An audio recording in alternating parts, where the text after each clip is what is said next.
শুভেচ্ছা। শুরু হলো সব খবর, কম সময়ে সব খবর একসাথে। আগামী 1 ঘন্টায় জানিয়ে দেব দেশ বিদেশ, খেলা, বাণিজ্য, বিনোদন সহ সব ধরনের খবর। প্রতিদিনকার মতো খবরটা যতখানি করে বলবো তাতে করে আজকের সব আপডেটগুলো একবারে জেনে যেতে পারবেন। আর নিয়মিত এই আয়োজনে নুসরাত বৃষ্টির সাথে তো আছি। স্বাগত জানাচ্ছি সবাইকে সব খবরে। সিটি নির্বাচনের সময় যত ঘনিয়ে আসছে ততই উত্তাপ বাড়ছে। আজ পাল্টাপাল্টি অভিযোগ নিয়ে নির্বাচন কমিশনে হাজির হয়েছে আওয়ামী লীগ এবং বিএনপির প্রতিনিধি দল। দুপুরে বিএনপির স্থায়ী কমিটির সদস্য আমির খসরু মাহমুদ চৌধুরীর নেতৃত্বে বিএনপির একটি প্রতিনিধি দল নির্বাচন কমিশনের সাথে বৈঠক করে। এ সময় বিএনপি নেতারা বলেন, ধানের শীষের প্রার্থীর উপরে হামলা হচ্ছে, কিন্তু কমিশন কোনো ব্যবস্থা নিচ্ছে না। বিকেলে এইচটি ইমামের নেতৃত্বে ইসিতে যায় আওয়ামী লীগের প্রতিনিধি দল। বৈঠক শেষে তারাও পাল্টা অভিযোগ করেন, বলেছেন গোপীবাগে সংঘর্ষের ঘটনা পূর্ব পরিকল্পিত।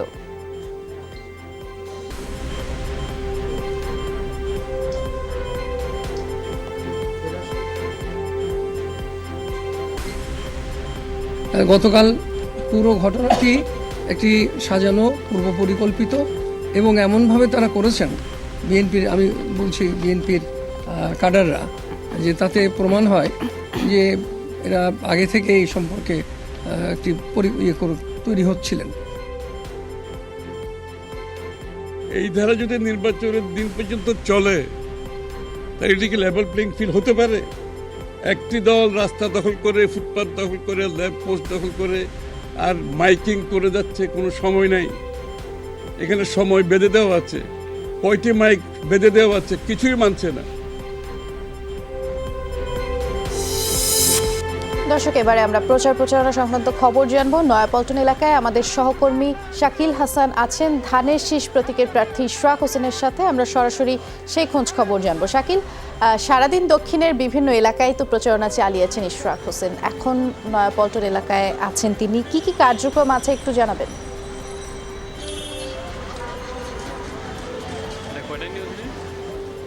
বৃষ্টি, বিএনপির প্রার্থী ঢাকা দক্ষিণ সিটি কর্পোরেশনের ইশরাক হোসেন তার সর্বশেষ পথসভা করেছেন নয়াপল্টনে বিএনপি কার্যালয়ের সামনে ঠিক সন্ধ্যার মুহূর্তটিতে, এবং সেই সমাবেশে তিনি বলেছেন যে বিএনপির নেতাকর্মীদের নির্বাচনী প্রচারণায় বাধা দেওয়া হচ্ছে, কিন্তু তাদের পক্ষে যে গণজোয়ার তৈরি হয়েছে এবং সেই গণজোয়ারের কারণে কিন্তু তিনি নির্বাচনে জিতবেন বলে তিনি আশা প্রকাশ করেছেন। এর আগে কিন্তু তিনি শাহজাহানপুর খিলগাঁও এলাকার বিভিন্ন স্থানে নির্বাচনী প্রচারণা কাজ করেছেন। তার সঙ্গে বিএনপি সহ অঙ্গ সংগঠনগুলোর নেতাকর্মীরা উপস্থিত ছিলেন। তিনি সেখান থেকে নির্বাচনী প্রচারণা কাজ এবং পথসভা শেষ করে কিন্তু মিছিল নিয়ে নয়াপল্টন বিএনপি কার্যালয়ের সামনে এসেছেন, এবং তার সঙ্গে নেতাকর্মীরাও সেখানে ছিলেন, এবং এখানকার পথসভা শেষ করে তিনি আজকের দিনের মতো প্রচারণার কাজ শেষ করেছেন এবং তিনি তার বাড়ির দিকে চলে গেছেন। এর আগে দুপুরের আগে তিনি DRU, Dhaka reporters unity press club এবং ফটো জার্নালিস্ট অ্যাসোসিয়েশনে কিন্তু সাংবাদিকদের সঙ্গে মত বিনিময় করেছেন, এবং তিনি সেখানে অভিযোগ করেছেন যে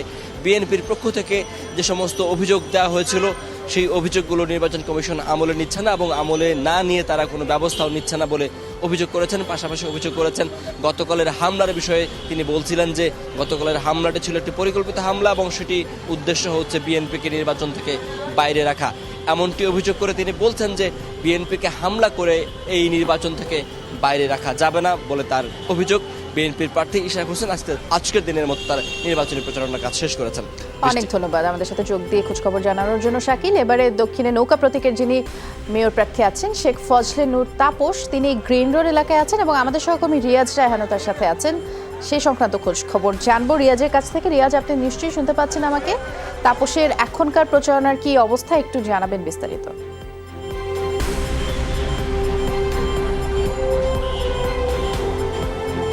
বেশি ব্যারিস্টার শেখ ফজলুর তাপস, তিনি দক্ষিণের 67 বা 68 নম্বর যেটি ওয়ার্ড রয়েছে ডেমরা সারুড়ি এলাকায়, তিনি দিনভর সেখানে গণসংযোগ চালিয়েছেন এবং সেখানকার ওয়ার্ড কাউন্সিলরদের সাথে নিয়ে ভোটারদের দাঁড়িয়ে গিয়েছেন, ভোট নৌকার পক্ষে ভোট চেয়েছেন। পাশাপাশি দলের সমর্থনে যারা কাউন্সিলর এবং নারী কাউন্সিলর পদের প্রতিদ্বন্দ্বিতা করছেন এই 67 বা 68 নম্বর ওয়ার্ডে, সেখানে তাদের যে প্রতীক রয়েছে সেই প্রতীকে পক্ষে ভোট চাইছেন ভোটারদের কাছে। এবং তিনি বলছেন যে যদি আগামী 5 বছরের জন্য তাকে যদি নির্বাচিত করা হয় তাহলে তিনি এবং দলীয় সমর্থক যদি ওয়ার্ড কাউন্সিলররা নির্বাচিত হন তাহলে তাদেরকে সাথে নিয়ে একসাথে নগরবাসীর জন্য নগর ভবন শুধুমাত্র নগরবাসীর জন্য উন্মুক্ত করে দেওয়া হবে, এবং তাদের যেসব সমস্যাগুলো রয়েছে সেগুলোর সমাধানে তড়িৎ ব্যবস্থা গ্রহণ করা হবে। কোনো ধরনের ভোগান্তি যাতে না হয় বা ঘরে বসে যাতে অনলাইনে যেসব সেবাগুলো পেতে পারে সেই ব্যবস্থা তিনি করবেন।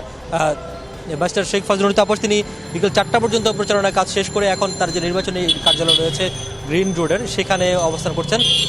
যতটুকু নেতাকর্মীরা আমাদেরকে জানিয়েছেন তার নির্বাচনী সেল থেকে, সেটি হচ্ছে সন্ধ্যা রাত 8টা বাজে তার একটি সভা রয়েছে বরিশাল বিভাগীয় সমিতির, সেখানে নির্বাচনের একটি সভা রয়েছে ঢাকা মহানগর নাট্য মঞ্চে, সেখানে তিনি অতিথি হিসেবে যোগ দেবেন এবং সেখানেও আমরা হয়তো যেটা ধারণা করা হচ্ছে যেহেতু নির্বাচনের সময় সেখানে তিনি নৌকা প্রতীকের পক্ষে নেতাকর্মীদের কাজ করার আহ্বান জানাবেন।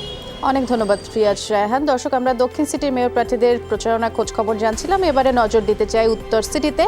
উত্তর সিটির আওয়ামী লীগ প্রার্থী আতিকুল ইসলাম এখন উত্তরার 3 নম্বর সেক্টরের 3 নম্বর ওয়ার্ডে আছেন। আমাদের সহকর্মী আখলাকুস সাফা তার সাথেই রয়েছেন, যোগ দিয়েছেন আমার সাথে। সাফা, আজ সারাদিন উত্তর এলাকায় গণসংযোগ করেছেন আতিকুল ইসলাম।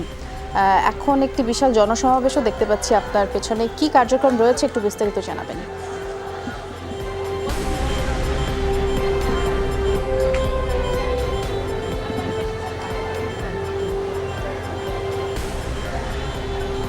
বৃষ্টি, ঢাকা উত্তরের যিনি নৌকার প্রতীক নিয়ে মেয়র পদে নির্বাচন করছেন প্রায় শেষ দিকের সময় আতিকুল ইসলাম শুরু থেকে কিন্তু তিনি বলেছিলেন যে পুরোটা সময় জুড়ে এখানকার যারা ভোটার রয়েছেন ভোটারদের বাড়ি বাড়ি অন্তত 4 বার করে তিনি অথবা তার যারা রয়েছেন নিয়োজিত তারা যাবেন এবং তার পক্ষে ভোট চাইবেন।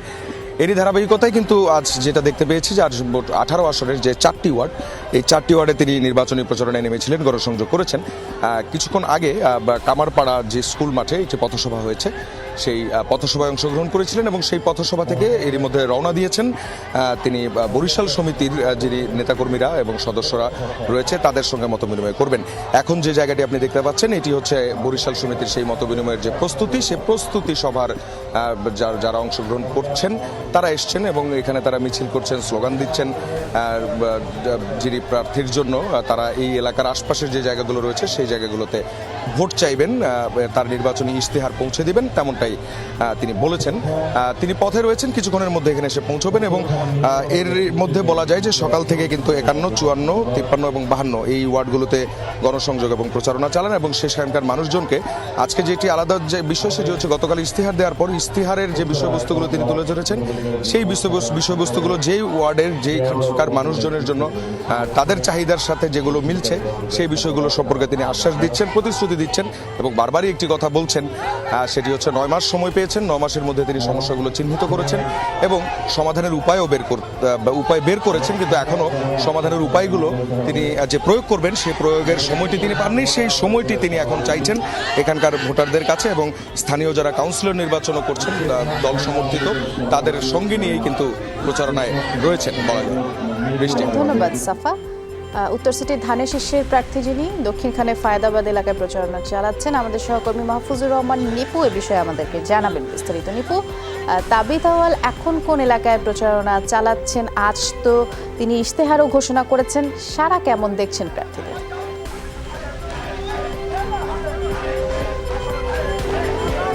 আসলে বৃষ্টি, এখন তাবিথ আওয়াল রয়েছেন যে তার নির্বাচনী এলাকা যে দক্ষিণখান এলাকা, এখানে কিন্তু তিনি বিভিন্ন পাড়া মহল্লায় ঢুকছেন এবং সেখানে ঢুকে কিন্তু তাদের প্রার্থীদের কাছ থেকে যারা ভোটারের কাছে কিন্তু ভোট প্রার্থনা করছেন এবং আমরা দেখতে পাচ্ছি যে তাদের সাথে ব্যাপক নেতাকর্মীরা কিন্তু এখানে উপস্থিত হয়েছেন। আরেকটি বিষয় হচ্ছে যে তাবিথ আওয়াল একটি বিষয় যেখানেই বিভিন্ন মুসল্লিরা রয়েছেন তাদের সাথে কিন্তু কথা বলছেন এবং মুরব্বীদের সাথে কথা বলছেন। তার একটি চাওয়া ধানের শীর্ষের ভোট চাওয়া এবং তার সাথে কথা বলার সময় আমরা যেটা জেনেছি তিনি বলছেন যে এখন পর্যন্ত তিনি যেভাবে ভোট প্রার্থনা করছেন ইশতেহার দেওয়ার পর, তা এখন তিনি বলছেন যে ব্যাপক সাড়া পড়েছে, মানুষের ভিতরে জাগরণ সৃষ্টি হয়েছে। তিনি বলছেন গণজোয়ার, তিনি বলছেন যে এই গণজোয়ার যে কোনোভাবেই ঠেকাতে পারবে না যদি কেউ ষড়যন্ত্র করতে চায়। তবে নেতাকর্মীদের ভিতরে কিন্তু আমরা বেশ উৎসাহ উদ্দীপনা দেখেছি যে একেবারে নানা ব্যানার এবং তাদের যে স্থানীয় কাউন্সিলররা রয়েছেন তারা কিন্তু তাদের যে ধরনের যে প্রতীক রয়েছেন সেগুলো কিন্তু রূপক আকারে তৈরি করে সেই প্রতীকে কিন্তু ভোট প্রার্থনা করছেন। আর এর সঙ্গে সঙ্গে কিন্তু আমরা দেখেছি যে আজকে এই উনি যে পথ দিয়ে যাচ্ছেন এবং আইন শৃঙ্খলা রক্ষাকারী বাহিনী কিন্তু বেশ তৎপর রয়েছেন এবং যাতে কোনো ধরনের সমস্যা সৃষ্টি না হয় সেই বিষয়টিও কিন্তু তারা কিন্তু বেশ নিরাপত্তাই দিচ্ছেন। এই বিষয়টি আমাদের নজরে এসেছে। অনেক ধন্যবাদ নিপু। আমরা আপনার মাধ্যমে সেখানকার খোঁজ খবরও দেখছিলাম এবং দর্শক আমাদের সহকর্মীরা উত্তর ও দক্ষিণ সিটির মেয়র প্রার্থীদের প্রচার প্রচারণার খোঁজ খবর জানাচ্ছিলেন সরাসরি। ঢাকা দক্ষিণের খিলগাঁও জোর পুকুরপাড় এলাকায় নির্বাচনী প্রচারণায় নামেন ধানের শীষ প্রতীকের প্রার্থী ইশরাক হোসেন। দুপুরের পরে খিলগাঁওয়ের বিভিন্ন এলাকায় প্রচারণা চালান তিনি। অভিযোগ করেন ধানের শীষের পক্ষে গণজোয়ার দেখে হামলা চালিয়ে নির্বাচন বানচাল করে ভিন্ন পথে ক্ষমতায় যেতে চায় আওয়ামী লীগ। এর আগে সকালে জাতীয় প্রেস ক্লাবে সাংবাদিকদের সাথে মতবিনিময় করেন তিনি। পরে ঢাকা রিপোর্টার্স ইউনিটি ও বাংলাদেশ ফটো জার্নালিস্ট অ্যাসোসিয়েশনেও যান ইশরাক। জানান টিকাটুলিতে সংঘর্ষের ঘটনায় তার 5 কর্মীকে গ্রেফতার করেছে পুলিশ, কিন্তু মামলা করতে গেলে বিএনপির মামলায় নেয়নি পুলিশ। যদি মহান আল্লাহ তাআলার অশেষ রহমতে আমি মেয়র নির্বাচিত হই, তাহলে আমি এই নগরীকে বাসযোগ্য করে তোলার জন্য যা যা করণীয় সকল কিছু করব এবং আমার নিজের জীবনকে উৎসর্গ করব জনগণের খেদমতে এবং নগরবাসীর উন্নয়নে। আমরা আশা করি যে নির্বাচনটি সুষ্ঠুভাবে শান্তিপূর্ণভাবে অনুষ্ঠিত হবে এবং এর মধ্য দিয়ে নগরবাসী তাদের যোগ্য প্রার্থীকে তারা বেছে নেবেন। যে আমার ভোট আমি দেব, যাকে খুশি তাকে দেব, এই যে স্লোগান, সেটি আমার মনে হয় গণতন্ত্রের সঙ্গে যায়। সাংবাদিক সমাজ সবসময় গণতন্ত্রের সঙ্গে আছে, অসাম্প্রদায়িকতার সঙ্গে আছে, প্রগতির সঙ্গে আছে। আরেকদিকে নির্বাচনে ভরাডুবির আশঙ্কায় বিএনপি প্রার্থী ইশরাক বিভিন্ন অনভিপ্রেত ঘটনা সৃষ্টি করছে বলে অভিযোগ করেছেন ঢাকা দক্ষিণ সিটি নৌকা প্রতীকের প্রার্থী শেখ ফজলে নূর তাপস। প্রশ্ন রেখেছেন একজন মেয়র প্রার্থী কিভাবে কাউন্সিলর প্রার্থীর সাথে সংঘর্ষে লিপ্ত হন। ডেমরায় এই প্রচারণায় জয়ের ব্যাপারে আশাবাদও জানিয়েছেন তিনি।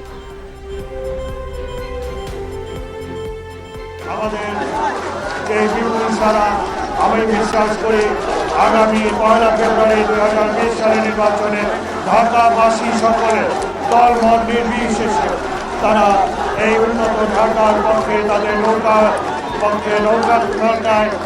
ভোট দিয়ে তারা উন্নত ঢাকার পক্ষে রায় দিবে। টিকাটুলিতে নির্বাচনী প্রচারের সংঘর্ষের ঘটনায় মামলার এজাহারভুক্ত 4জন সহ মোট 5 জনকে গ্রেফতারের কথা জানিয়েছে পুলিশ। রাজধানীর বিভিন্ন এলাকায় তাদের গ্রেফতার করা হয় এলাকা থেকে এবং ঘটনার পরে গতরাতে 39 নম্বর ওয়ার্ড আওয়ামী লীগের এক নেতা ওয়ারি থানায় হত্যা চেষ্টা মামলা করেন। এতে আসামি করা হয়েছে 50 বিএনপি নেতাকর্মী সহ অজ্ঞাত 150 জনকে। এরপরেই অভিযানে নামে পুলিশ। আসামি হিসাবে 50 জনের নাম সহ 100 থেকে 150 জন অজ্ঞাতনামা আসামি সহ অভিযোগটা নেওয়া হয়েছে। অভিযোগের ভিত্তিতে আমরা মামলা নিয়েছি, আর এই মামলার পরিপ্রেক্ষিতে আমরা এখন ঘটনাটা তদন্ত চলতেছে। টিকাটুলিতে সংঘর্ষের ভিডিও ফুটেজে দেখা গেছে প্রথমে হামলা হয়েছে বিএনপির পক্ষ থেকে। দুপুরে সচিবালয়ে সাংবাদিকদের ব্রিফিংয়ে এমন দাবি করেছেন আওয়ামী লীগের সাধারণ সম্পাদক ওবায়দুল কাদের। বলেছেন এ ব্যাপারে ইসি নিরপেক্ষ তদন্ত করে দায়ীদের বিরুদ্ধে ব্যবস্থা নিতে পারে। নির্বাচন কমিশনার মাহবুব তালুকদার প্রসঙ্গে তিনি বলেছেন কমিশনের ভেতরে লেভেল প্লেইং ফিল্ড নেই এমন আজগুবি মন্তব্য কেউ কখনো শোনেনি। তবে শেষ পর্যন্ত বিক্ষিপ্ত সংঘর্ষ ভোটের পথে অন্তরায় হয়ে দাঁড়াবে না বলেও মন্তব্য করেছেন ওবায়দুল কাদের। তথ্য প্রমাণ তো দিতে পারছেন না, কাকে গ্রেপ্তার হয়রানি করা হচ্ছে, তাকে গ্রেপ্তারি পরোয়ানা দেওয়া হয়েছে বিনা কারণে, এসব অভিযোগের পক্ষে তো কোনো যুক্তি প্রদর্শন তারা করতে পারছে। ভোটারদের মনে আতঙ্ক সৃষ্টি করতে বিএনপি প্রার্থীদের উপরে হামলা হচ্ছে বলে অভিযোগ করেছেন বিএনপির সিনিয়র যুগ্ম মহাসচিব রুহুল কবির রিজভী। সকালে নয়াপল্টনে কার্যালয়ে সংবাদ সম্মেলনে তিনি বলেছেন বিএনপির প্রচারে হামলা হচ্ছে অথচ তাদেরকেই মামলা দিয়ে হয়রানি করা হচ্ছে। দেশ পুলিশের অধীনে চলে যাচ্ছে দাবি করে রিজভী লেভেল প্লেইং ফিল্ড নিশ্চিতের দাবি জানান। গতকালকের হামলা এবং এর আগে বিভিন্নভাবে যে হামলা হয়েছে, তাবিদ আউয়ালের উপরে হামলা হয়েছে, মিরপুরে আরও বিচ্ছিন্ন বিক্ষিপ্তভাবে বিএনপির সমর্থিত কাউন্সিলর প্রার্থীদের এবং তার সমর্থকদের উপর যে হামলা হয়েছে, তারা এই বিচ্ছিন্নগুলোকে একত্রিত করে তারা সামনের দিকে নিয়ে যেতে চায়, ভোটের কাছাকাছি দিনে নিয়ে যেতে চায়, যাতে সাধারণ ভোটারদের মনে ভীতির সঞ্চার হয়, শঙ্কার সঞ্চার হয়, আশঙ্কা তৈরি হয়। ঢাকা উত্তর সিটির উত্তরখান বিভিন্ন এলাকায় নির্বাচনী জনসংযোগ করছেন ধানের শীষের মেয়র প্রার্থী তাবিথ আউয়াল। দুপুর থেকে নির্বাচনী প্রচারণা শুরু করেন তিনি। এর সময় সবাইকে নির্ভয় ভোট দেওয়ার আহ্বান জানান তাবিথ। এর আগে রাজধানীর একটি হোটেলে মশা নিধন, যানজট নিরসন এবং পরিচ্ছন্ন ঢাকা গড়ার লক্ষ্যে ১৯ দফা ইশতেহার ঘোষণা করেন তিনি। আর সেখানে দূষণ নিয়ন্ত্রণ ও স্বাস্থ্যসেবাকে অগ্রাধিকার দিয়েছেন। বলেছেন নির্বাচিত হলে ৭ দিনের মধ্যে ডেঙ্গু প্রতিরোধে কার্যকর ব্যবস্থা নেওয়া হবে। যানজট নিরসনে আন্ডারগ্রাউন্ড টানেল নির্মাণ, কার্যকর গণপরিবহন, ট্রাফিক বাতি সচল এবং সড়ক মেরামতের অঙ্গীকার করেছেন তাবিথ আউয়াল। যদি জনপ্রতিনিধি হিসাবে দায়িত্ব পালন করতে পারি, আমরা আবারও বলছি তাৎক্ষণিক কিন্তু আমরা ডেঙ্গু মশার ব্যাপারে আমরা আমাদের কর্মসূচি শুরু করতে যাব। আমরা প্রত্যেকটা এরিয়াতে রিসাইক্লিং সেন্টার গড়ে তুলে বর্জ্যগুলোকে সেখানে পাঠিয়ে দিব। যেসব বর্জ্য রিসাইক্লিং করা যাবে না সেই সব বর্জ্যই কাভার্ড ট্রাকে, কম্প্যাক্টর ট্রাকে ল্যান্ডফিলে আমরা পাঠিয়ে দিব। বিএনপি মেয়র প্রার্থী তাবিথ আউয়ালের বিরুদ্ধে নির্বাচনী হলফনামায় সম্পদের তথ্য গোপনের অভিযোগে তার প্রার্থিতা বাতিলের আবেদন খারিজ করে দিয়েছেন হাইকোর্ট। অবসরপ্রাপ্ত বিচারপতি AHM শামসুদ্দিন চৌধুরী মানিক গতকাল রিট আবেদনটি করেন। দুপুরে শুনানি শেষে এটি খারিজ করে দেন বিচারপতি JBM হাসান ও বিচারপতি মোহাম্মদ খায়রুল আলমের সমন্বয়ে গঠিত বেঞ্চ। এর আগে গত 23 জানুয়ারি ইসিতেও তাবিথের প্রার্থিতা বাতিলের দাবি জানিয়েছিলেন অবসরপ্রাপ্ত এই বিচারপতি। শান্তিপূর্ণ নির্বাচন অনুষ্ঠানে নেতাকর্মীদের নির্বাচনী আচরণবিধি মেনে চলার আহ্বান জানিয়েছেন ঢাকা উত্তর সিটির নৌকার প্রার্থী আতিকুল ইসলাম। দুপুরে রাজধানীর উত্তরা থেকে নির্বাচনী প্রচারণার শুরুতেই তিনি এই আহ্বান জানান। বলেন শান্তিপূর্ণ নির্বাচনী পরিবেশ আশা করছেন তিনি, আর আচরণবিধি তিনি নিজে মানার পাশাপাশি সবাইকে আইনের প্রতি শ্রদ্ধাশীল হওয়ার আহ্বানও জানান। বলেন ঢাকা উত্তরকে স্মার্ট শহর বানাতে নৌকার বিকল্প নেই। আমরা চেষ্টা করছি যে আচরণবিধি সবসময় মেনটেন করার জন্য এবং ভবিষ্যতের জন্য সেই আচরণবিধি যেন মেনে চলতে পারি, এটা আমি নিজেও চেষ্টা করছি এবং আমার নেতাকর্মীরা যারা আছেন, বিশেষ করে কর্মীরা যারা আছেন, তাদেরকে অনুরোধ করছি যে আমরা যে কোনো রাস্তা যেন বন্ধ না করি, দুর্ভোগ যেন না হয়। রাজধানী থেকে যানজট দূরীকরণ, নিরবিচ্ছিন্ন গ্যাস, বিদ্যুৎ, পানি সরবরাহ নিশ্চিত এবং মশা নিধনের উপর গুরুত্ব দিয়ে নির্বাচনী ইশতেহার ঘোষণা করেছেন ঢাকা দক্ষিণের জাতীয় পার্টির মেয়র প্রার্থী সাইফুদ্দিন আহমেদ মিলন। কাকরাইলে 17 দফার ইশতেহার তিনি প্রকাশ করেছেন। এতে ভাড়াটিয়াদের স্বার্থ সংরক্ষণ, ভবঘুরে পুনর্বাসন এবং দুর্নীতিমুক্ত নগরী গঠনের কথাও বলা হয়েছে এবং নির্বাচিত হলে বেতন নেবেন না বলেও ঘোষণা দেন ঢাকা দক্ষিণের মেয়র প্রার্থী।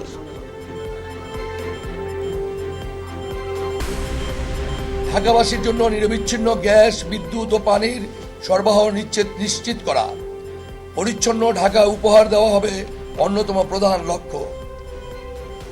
মশা ও মাছি থেকে ঢাকাকে মুক্ত রাখা, আইল্যান্ড সমূহে বৃক্ষ রোপণের মাধ্যমে সবুজ ঢাকা গড়ে তোলা। দর্শক, সরাসরি নির্বাচন কমিশনে যাচ্ছে, সেখানে প্রধান নির্বাচন কমিশনার KM নুরুল হুদা কথা বলছেন দেখতে পাচ্ছি। আইন যেরকম আছে আইনগতভাবে ব্যবস্থা নেবে, এই যেটি কথা হয়েছে। আওয়ামী লীগ বলেছে যে এই সুযোগে গতকালকের ঘটনাটা তারা দায়ী করছে বিএনপিকে এবং তাদের বক্তব্য হলো যে এই সুযোগে বিভিন্ন জায়গা থেকে সন্ত্রাসী দল ঢাকা শহরে ঢুকে পড়বে, তারা নির্বাচনের সময় নির্বাচন প্রক্রিয়া ব্যাহত করবে, আমরা তার ব্যবস্থা নেই।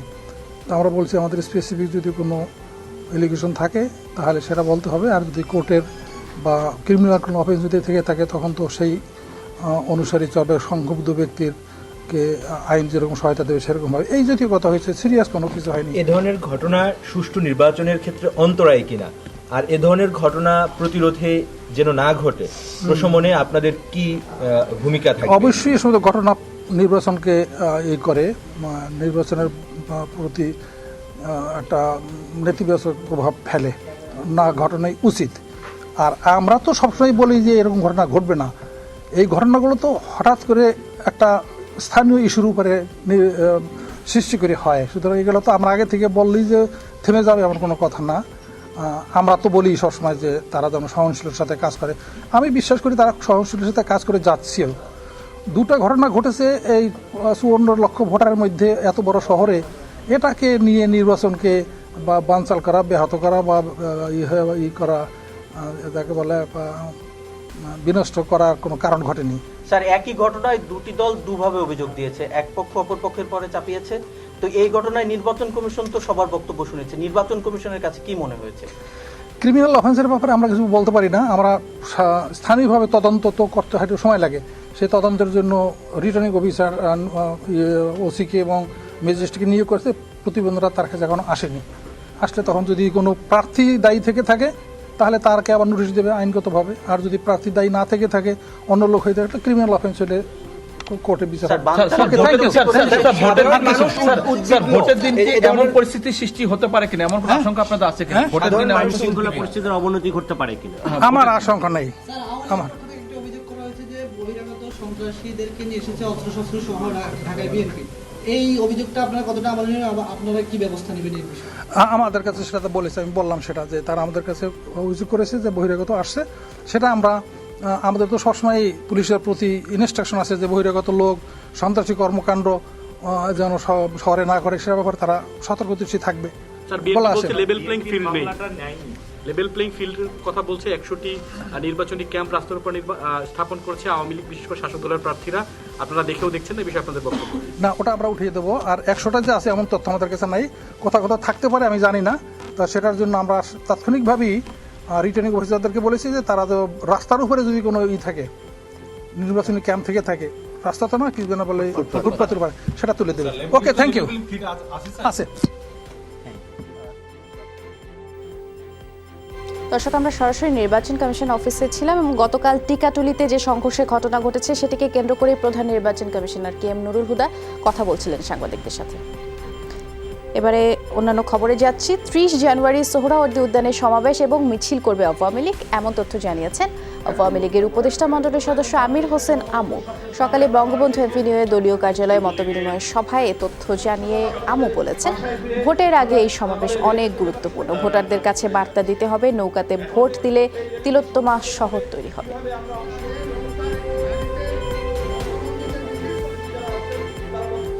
যে মিছিলটা হবে, সেই মিছিলের মাধ্যমে দুইটি জিনিস যাবে তাদের কাছে। একটি হচ্ছে বিজয় সুনিশ্চিত, আরেকটি হচ্ছে দাগ বাংলা জবাব দেওয়ার প্রতিশ্রুতি। এই দুইটি জিনিস উদ্ভাসিত হতে হবে এই মিছিলের মধ্য দিয়ে। ইভিএম আধুনিক পদ্ধতি, বিএনপি আধুনিক পদ্ধতিকে ভয় পায় কারণ তারা প্রযুক্তিকে ভয় পায়। সচিবালয়ে এক ব্রিফিংয়ে কথা জানিয়েছেন তথ্যমন্ত্রী ডক্টর হাসান মাহমুদ। যুক্তরাষ্ট্র এবং ভারতে ইভিএম ব্যবহারে ভোট হয়েছে বলেও জানিয়েছেন তিনি। বলেছেন, ইভিএম নিয়ে বিএনপির বিরোধিতা রাজনৈতিক বলে অভিযোগ করেন তথ্যমন্ত্রী। পরাজয়ের আভাস পেয়েই দলটি নির্বাচনকে প্রশ্নবিদ্ধ করতে চায় বলে দাবিও করেন তিনি। স্থানীয় নির্বাচন নিয়ে বিদেশিদের কাছে নালিশ স্পষ্ট আচরণবিধি লঙ্ঘন বলে উল্লেখ করেন তথ্যমন্ত্রী। ইভিএম কিন্তু আমাদের দেশে ইতিপূর্বেও বিভিন্ন নির্বাচনে সীমিত আকারে বিভিন্ন সময় ব্যবহৃত হয়েছে। এই আধুনিক প্রযুক্তিতে ভোট গ্রহণের বিরোধিতা কেন বিএনপি করছে সেটি আমার বোধগম্য নয়। তবে বিএনপি সবসময় আধুনিক প্রযুক্তির বিরোধিতা করে, কারণ তারা সম্ভবত প্রযুক্তিকে করোনা ভাইরাসের প্রাদুর্ভাব ঠেকাতে চীন বা হংকং থেকে আসা যাত্রীদের ব্যাপারে বাড়তি সতর্ক থাকতে নির্দেশ দিয়েছেন প্রধানমন্ত্রী শেখ হাসিনা। সকালে মন্ত্রিপরিষদ বৈঠকে এই নির্দেশনা দিয়েছেন তিনি। দুপুরে সচিবালয় ব্রিফিংয়ে এ তথ্য জানিয়েছেন মন্ত্রিপরিষদ সচিব খন্দকার আনোয়ারুল ইসলাম। এ সময় তিনি আরও জানান, মন্ত্রিসভা লক্ষ্মীপুর ও বগুড়া বিজ্ঞান ও প্রযুক্তি বিশ্ববিদ্যালয় আইন 2020 খসড়ার অনুমোদন দিয়েছে। পাশাপাশি শিশু দিবাযত্ন কেন্দ্র আইন 2020 খসড়ারও নীতিগত অনুমোদন দেওয়া হয়েছে।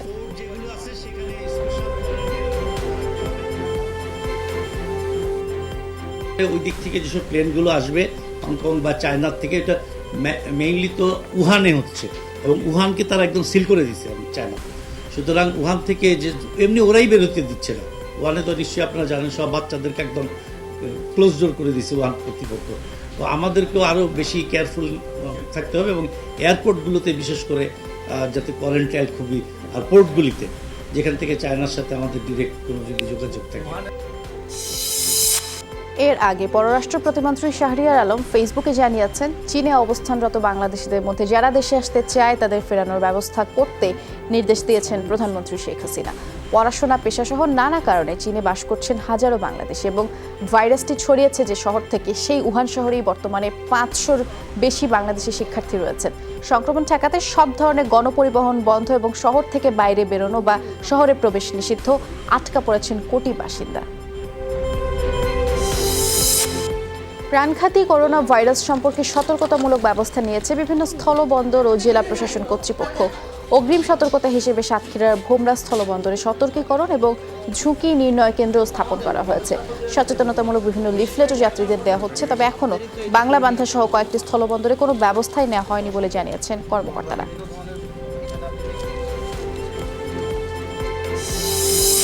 বাগদাদের স্পর্শকাতর গ্রিন জোনে আবারও হামলার শিকার হলো মার্কিন দূতাবাস। রোববার ইরাকি সরকার বিরোধী বিক্ষোভ চলাকালে কূটনৈতিক ভবনটিতে 3টি ক্ষেপণাস্ত্র আঘাত হানে এবং মার্কিন জয়েন্ট অপারেশন কমান্ড এক বিবৃতিতে জানিয়েছে, ভবন লক্ষ্য করে 5 দফা রকেট হামলা হয়, যাতে সবচেয়ে ক্ষতিগ্রস্ত দূতাবাসের ক্যাফেটেরিয়া।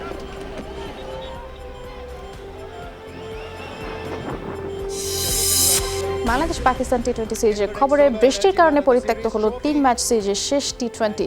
প্রথম 2 ম্যাচ জিতে সিরিজ জয় আগেই নিশ্চিত করেছে স্বাগতিকরা। লাহোরে বৃষ্টি ছিল দুপুর থেকেই, এজন্য নির্ধারিত সময়ে টস হতে পারছিল না। কয়েক দফা চেষ্টা করেও ম্যাচ শুরু করতে পারেনি পিসিবি।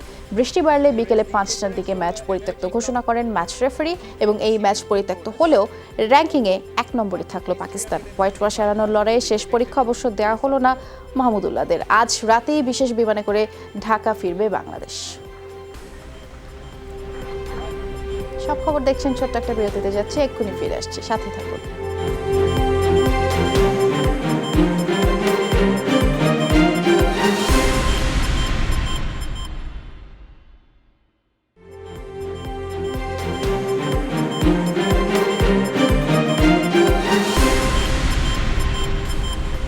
আবারও স্বাগত, আপনারা সব খবর দেখছেন।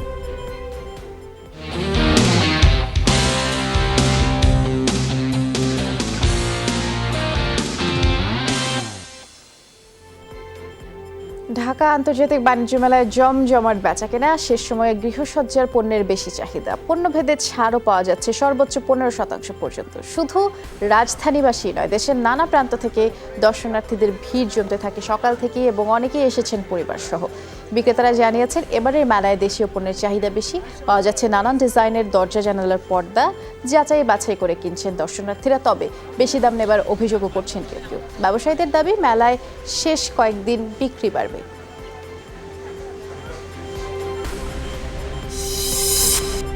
নির্বাচনী পরিবেশ বানচাল করতে ষড়যন্ত্র শুরু হয়েছে বলে মন্তব্য করেছেন যুবলীগের চেয়ারম্যান শেখ ফজলে শামস পরশ। বলেছেন, ষড়যন্ত্রকারীরাই আওয়ামী লীগের নির্বাচনী মিছিলে হামলা করেছে। দুপুরে ঢাকা মেডিকেল কলেজ হাসপাতালে আহত যুবলীগের নেতাকর্মীদের দেখতে গিয়ে এমন মন্তব্য করেছেন তিনি। বলেছেন, বিএনপি এখন গায়েপুরে ঝামেলা করার চেষ্টা করছে। রাজধানীর হাতিরঝিলে গড়ে তোলা বহু আলোচিত বিজিএমইএ ভবন আজ থেকে ভাঙার কথা থাকলেও তা শুরু করেনি ঠিকাদারি প্রতিষ্ঠান। বিদ্যুৎ এবং পানি সরবরাহের অভাবে কাজ করতে পারছেন না এখানকার শ্রমিকরা। গত 22 জানুয়ারি বিজিএমইএ ভবন ভাঙা কার্যক্রমের উদ্বোধন করেছিলেন গণপূর্তমন্ত্রী সমর রেজাউল করিম। সনাতন পদ্ধতিতে বেসরকারি প্রতিষ্ঠান 4 স্টার গ্রুপ কর্তৃক ভবনটি ভাঙার কাজ শুরু করার কথাও ছিল। গত বছরের 12 এপ্রিলের মধ্যেই বিজিএমইএ ভবনটি সরিয়ে নিতে সময় দিয়েছিলেন সর্বোচ্চ আদালত। বুধবারের মধ্যে ভারী লাইসেন্স এবং ছবিসহ পরিচয়পত্র প্রদান নিশ্চিত না করলে বৃহস্পতিবার কর্মবিরতি পালনের ঘোষণা দিয়েছে প্রাইম মুভার ট্রেলার শ্রমিকরা এবং বৃহস্পতিবার ভোর 6টা থেকে 24 ঘন্টা এই কর্মবিরতি চলবে। বৃহত্তর চট্টগ্রাম থেকে পণ্য পরিবহন বন্ধ থাকবে। সকালে নগরীর প্রেস ক্লাবে সংবাদ সম্মেলনে এই ঘোষণা দিয়েছেন ইউনিয়ন নেতারা। এ সময় তারা অভিযোগও করেছেন, ভারী লাইসেন্স এবং পরিচয়পত্র না থাকায় প্রতিনিয়ত পুলিশের হয়রানির শিকার হতে হচ্ছে তাদের। আর্থিক প্রতিষ্ঠানগুলোকে নতুন আইনের আওতায় আনা হচ্ছে। ঋণ খেলাপিদের সামাজিকভাবে বয়কট করার প্রস্তাব সহ প্রতিষ্ঠানের পরিচালকের পদের সংখ্যা 4 জন বাড়িয়ে 15 জন করার প্রস্তাব করা হয়েছে। খেলাপিরা রাষ্ট্রীয় ও সামাজিক কোনো সম্মাননা পাওয়া এবং অনুষ্ঠানে অংশগ্রহণের অযোগ্য বলেও বিবেচিত হবেন। আর ব্যক্তি বা প্রতিষ্ঠানের সর্বোচ্চ শেয়ারের সীমা 20% থেকে কমিয়ে 15% করার প্রস্তাব করা হয়েছে। মেয়াদোত্তীর্ণদের 6 মাস পরে ঋণ খেলাপি হিসেবে বিবেচিত হবে। আর সর্বশেষ ফাইন্যান্স কোম্পানি আইন 2020-এর খসড়া রাখাও হয়েছে এসব বিধান। মন্ত্রিসভায় বগুড়া বিজ্ঞান ও প্রযুক্তি বিশ্ববিদ্যালয় আইন 2020-এর খসড়া নীতিগত অনুমোদন দেয়ায় আনন্দ মিছিল করেছে জেলা আওয়ামী লীগ। দুপুরে টেম্পল রোড এলাকায় দলীয় কার্যালয়ের সামনে থেকে মিছিলটি বের করা হয়। পরে শহরের গুরুত্বপূর্ণ সড়ক প্রদক্ষিণ শেষে সাতমাথা এলাকায় গিয়ে তা শেষ হয়। দীর্ঘদিনের দাবি পূরণ হওয়ায় প্রধানমন্ত্রীকে ধন্যবাদও জানিয়েছেন নেতাকর্মীরা। মুজিব বর্ষ উদযাপন উপলক্ষে গোপালগঞ্জের কোটালীপাড়া উপজেলার 250টি শিক্ষা প্রতিষ্ঠানে জাতীয় পতাকা বিতরণ করেছে স্বেচ্ছাসেবী সংগঠন মনোজ দাস ফাউন্ডেশন। আর এই উপলক্ষে আয়োজিত অনুষ্ঠানের প্রধান অতিথি হিসেবে উপস্থিত ছিলেন জেলা পরিষদ সদস্য নজরুল ইসলাম হাজরা মন্নু। অন্যদের মধ্যে উপস্থিত ছিলেন মনোজ দাস ফাউন্ডেশনের চেয়ারম্যান ডক্টর অপূর্ব রুদ্র, উপজেলা শিক্ষা অফিসার অরুণ চন্দ্র ঢালি। জাতিজনক বঙ্গবন্ধু শেখ মুজিবুর রহমানের জন্মশতবার্ষিকী উপলক্ষে গাজীপুরের কৃষি গবেষণা ইনস্টিটিউটে মার্বেল পাথর সমন্বিত নান্দনিক একটি মুরাল উন্মোচন করা হয়েছে। বিকেলে ভিডিও কনফারেন্সের মাধ্যমে মুরালটির উদ্বোধন করেন কৃষিমন্ত্রী ডক্টর মোহাম্মদ আব্দুর রাজ্জাক। ইনস্টিটিউট চত্বরে তৈরি করা মুরালটির স্থপতি অরুময় বিশ্বাস।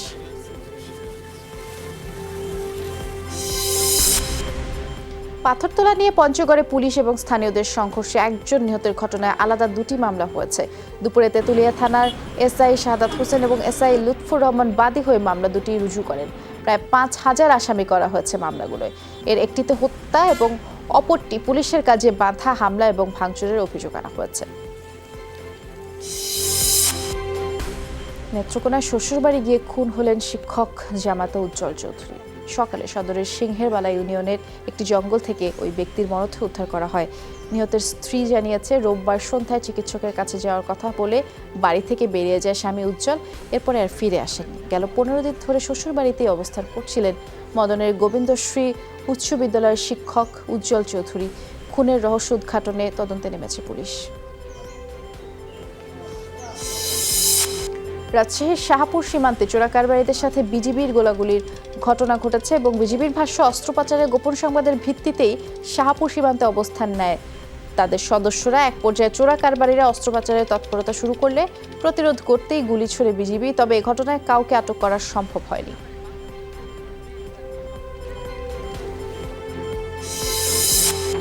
ভারতের নাগরিকত্ব সংশোধনী আইন সিএএ এবং জম্মু কাশ্মীর বিরোধী 6টি রেজুলেশন আনতে যাচ্ছে ইউরোপিয়ান ইউনিয়ন পার্লামেন্ট। বলা হচ্ছে, আগামী মার্চে প্রধানমন্ত্রী নরেন্দ্র মোদীর ব্রাসেলস সফরের আগেই কূটনৈতিক চাপে পড়বে ভারত। তাদের দাবি, নাগরিকত্ব সংশোধনী আইন কার্যকর হলে রাষ্ট্রহীন বিপুল জনসংখ্যার নিরাপত্তাহীনতা তৈরি হবে বিশ্বে। তবে বিজেপি সরকারের পক্ষ থেকে জানানো হয়েছে, সিএএ একান্তই দেশটির নিজস্ব ইস্যু। আফগানিস্তানে তালেবান বিরোধী অভিযানে প্রাণ হারিয়েছে কমপক্ষে 51 জন। রোববারের সরকারি জোটের হামলায় আহত আরও 13 চরমপন্থী, আটক 6। দেশটির প্রতিরক্ষা মন্ত্রণালয় জানিয়েছে, 9টি প্রদেশে গেল 24 ঘন্টা জোরালো অভিযান চালানো হয়। বিমান আর ট্যাঙ্ক থেকে এলাকাগুলোর উপরে কমপক্ষে 25 দফা ক্ষেপণাস্ত্র এবং বোমাও ছোড়া হয়। মালির সকৌলো সামরিক ঘাঁটিতে জঙ্গি হামলায় প্রাণ হারিয়েছেন কমপক্ষে 20 সেনা সদস্য। রোববার দেশটির প্রতিরক্ষা মন্ত্রণালয় এক টুইট বার্তায় এই তথ্য নিশ্চিত করেছেন। আরও 5 ব্যক্তি আহতও হয়েছেন। হতাহতদের সবাই সেনাবাহিনী এবং আধা সামরিক বাহিনীর সদস্য বলে নিশ্চিত করেছে কর্তৃপক্ষ। কেউ দায় স্বীকার না করলেও অঞ্চলটিতে আল কায়েদাপন্থী সন্ত্রাসী সংগঠন সক্রিয়। বৃহস্পতিবারও সীমান্তবর্তী মুফতি এলাকায় বন্দুকধারীদের হামলায় 6 সেনা সদস্য প্রাণ হারান। সব খবর দেখছেন, ছোট্ট আরও একটা বিরতিতে যাচ্ছি, এক্ষুনি ফিরে আসছি, সাথে থাকুন।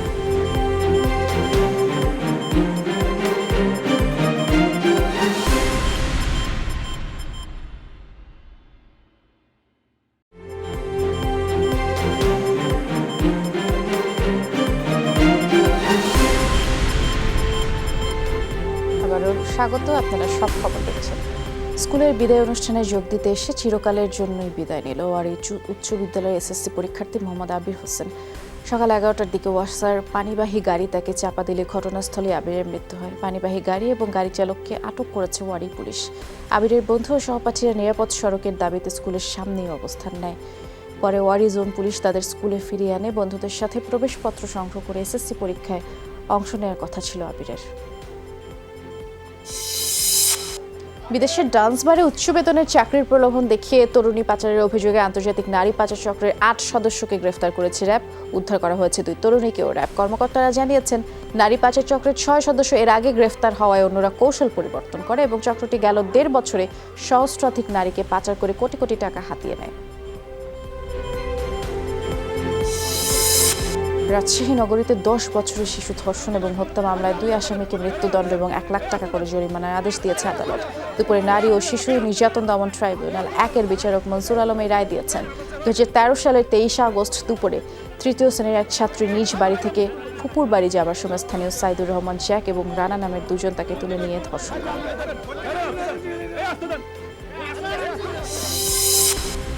উত্তরাঞ্চল সহ দেশের কয়েক জেলায় বইছে মৃদু থেকে মাঝারি ধরনের শৈত্যপ্রবাহ এবং আজ দেশের সর্বনিম্ন তাপমাত্রা রেকর্ড করা হয়েছে যশোর এবং তেঁতুলিয়ায়, যা ছিল 7.8 ডিগ্রি সেলসিয়াস।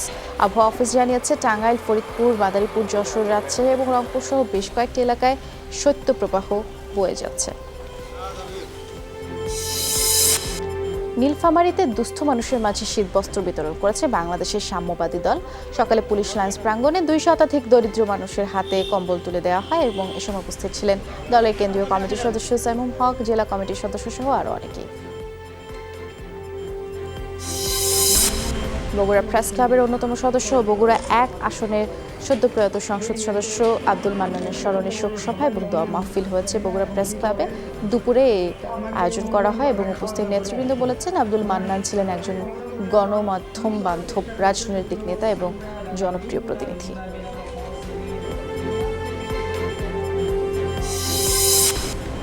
হেলিকপ্টার দুর্ঘটনায় নিহত হয়েছেন সাবেক মার্কিন বাস্কেটবল তারকা কোবি ব্রায়ান্ট। দুর্ঘটনায় ব্রায়ান্ট সহ আরও 9 জন নিহত হয়েছেন। মারা গেছেন ব্রায়ান্টের 13 বছর বয়সী কন্যা জিয়ানাও। স্থানীয় সময় সকাল 10টায় ক্যালিফোর্নিয়ার ক্যালাবাসেস অঞ্চলে এই দুর্ঘটনা ঘটে। তার মৃত্যুতে শোক জানিয়েছেন মার্কিন প্রেসিডেন্ট ডোনাল্ড ট্রাম্প সহ বিশ্ব ক্রীড়াঙ্গনের তারকারা।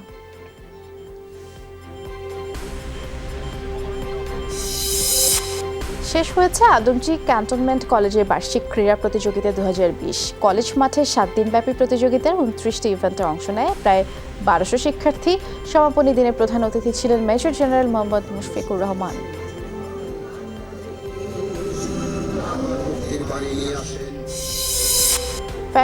ফেব্রুয়ারির প্রথম সপ্তাহে শেষ হচ্ছে নঈম ইমতিয়াজ নিয়ামুল পরিচালিত গাংচিল সিনেমার শুটিং এবং এতে দীর্ঘ 6 বছর পরে জুটি বেঁধে অভিনয় করেছেন চিত্রনায়ক ফেরদৌস এবং চিত্রনায়িকা পূর্ণিমা। জানা গেছে, আসন্ন ঈদ উল ফিতরে সিনেমাটি মুক্তি দেওয়া হবে। 2014 সালে প্রকাশিত আওয়ামী লীগের সাধারণ সম্পাদক, সড়ক পরিবহন ও সেতুমন্ত্রী ওবায়দুল কাদেরের গাংচিল উপন্যাস অবলম্বনে এই সিনেমাটি নির্মিত হচ্ছে। ছিল আজকের সব খবরে। যে কোনো সংবাদ সবার আগে জানতে চোখ রাখুন যমুনা টেলিভিশনে। ভিজিট করুন আমাদের ওয়েবসাইট, ফেসবুক পেজ, ইউটিউব চ্যানেলে। লগ ইন করুন www.jamuna.tv, Facebook/যমুনা টেলিভিশন, YouTube/যমুনা টিভি। সবাইকে অনেক ধন্যবাদ সাথে থাকার জন্য। ভালো থাকবেন সবাই।